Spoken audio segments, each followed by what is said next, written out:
Hey Rebel Rouser, I'm Alan Voivod, and this is Star Wars 7x7. We're at episode number 1564, and today it's a Resistance briefing on the Triple Dark. This is episode number 3 in Season 1 of Star Wars Resistance. It debuted on the Disney Channel last night, but it's been on the Disney Now app for a little while, so hopefully you've had a chance to check it out. If you haven't, or if it's just not your bag, baby, then hey, I just got to tell you, this is a spoilerific episode, and we are going to be talking about the 7 top takeaways from the Triple Dark. If you need to save this episode for a later date, then by all means do. Otherwise, let's dive right into it with 7 top takeaways that even if you are not interested in checking out Star Wars Resistance, hey, I think it's stuff that you are going to be interested in hearing nonetheless. First of all, let's talk about the name of the episode, the Triple Dark. The Triple Dark is the name for a particular type of storm that happens on this planet Castellon every so often, and it's a very bad storm that pirates occasionally use as cover for making attacks on the Colossus refueling platform. And as you might imagine, this is a situation where the pirates are going to attack. So that is number 1, the fact that we have a scenario where we're going to get our first bit of big conflict with the Triple Dark. The second thing for you is that this character Kaziono, the main character of Star Wars Resistance, is not only bad as a spy, he's also bad as a mechanic. And so this makes him sort of doubly bad as a spy, or perhaps it makes him very good in the sense that nobody's going to suspect this kid of being a Resistance spy at all because he's just so ridiculously inept on both situations. But this is going to give him a chance to start his spying work, even though he's doing it very awkwardly and ham-handedly, and yet it's going to have to start somewhere, and this is as good a start as any.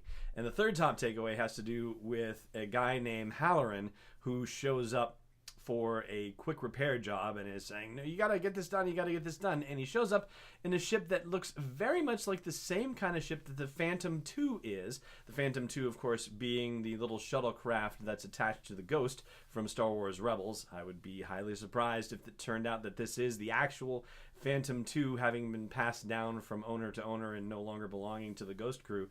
That would be rather shocking, to say the least. But be that as it may, this guy Halloran is not just a random person flying a Phantom II-like ship. He is actually a pirate spy, if you will. He is there to get his ship repaired under, that's the cover story for him.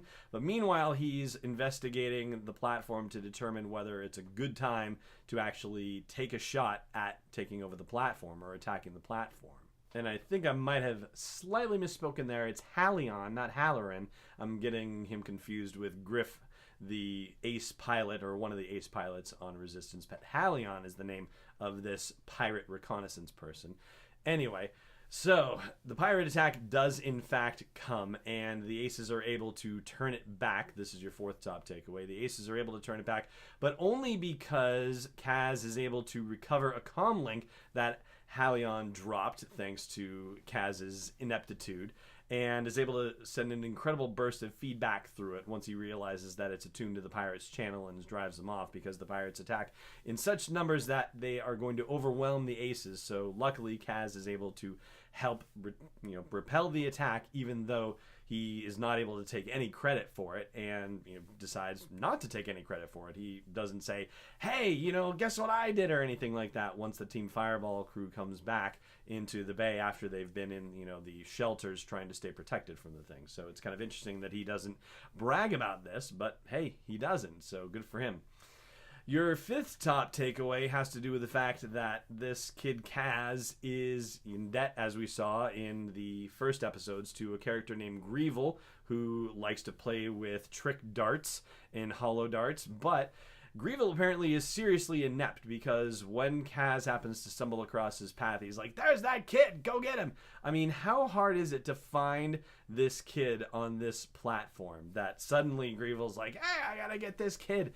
And Greevil seems to be something of, if not like a little bitty crime lord in his own right, but somebody apparently whom nobody wants to cross, because there are a couple of characters that Kaz spies having an argument about something, and they're like, no, watch out for Greevil. So Greevil apparently has a reputation of being a very hard customer, and there are people who are willing to attack Kaz on Grievel's command. So that in itself kind of speaks highly of Grievel, but on the other hand, I mean, how hard is it to find Kaz in this whole platform, considering the incredible, high profile he's made of himself? If he owes Grievel money, I don't think Grievel should be having this hard a time tracking him down. But anyway, your sixth top takeaway is that he's carrying around a trophy made of Erodium, Kaz is, and it's a trophy from the first race he ever won that his dad wanted him to have nothing to do with, of course, so, there's more of the father-son conflict situation, but this Erodium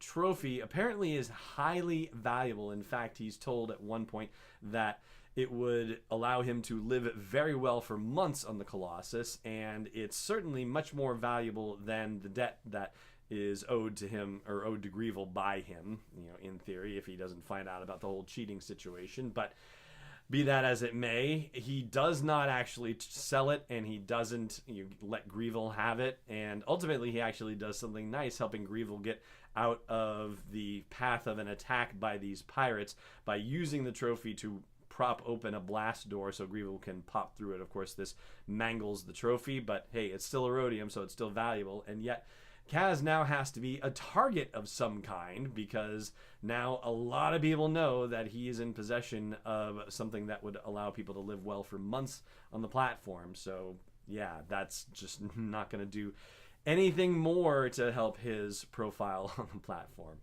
And the seventh and possibly most important takeaway from the episode is that the stinger at the end, we find out that Kragan Gore, who is the lead pirate who is leading the attack on the Colossus, is actually in league with the First Order.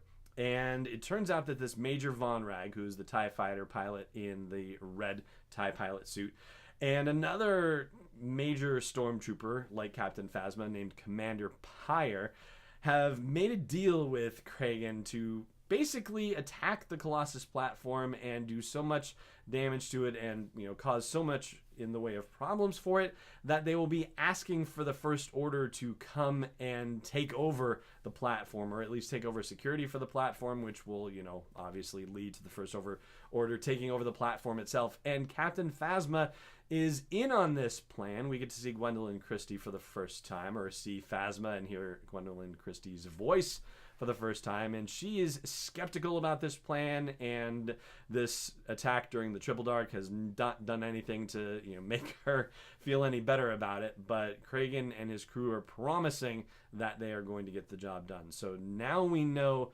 what the big gambit here is that the pirates are attacking the platform and hoping to get the First Order to come in and take over the platform, but really they're working for the First Order after all. So very sneaky indeed. And that is going to do it for our 7 top takeaways from the Triple Dark, which is, again, episode 3 of season 1 of Star Wars Resistance, and that is going to do it for this episode as well. If you're not subscribing to the show, I hope you will consider doing that wherever you like to catch it. And if you are not supporting me on Patreon, I hope you'll consider doing that too after 1,563 episodes, or 64 now. And that's just the numbered episodes. Anyway, that's at patreon.com/SW7X7. For now, though, it just remains for me to say thank you so much for joining me for this episode, and may the Force be with you wherever in the world you may be.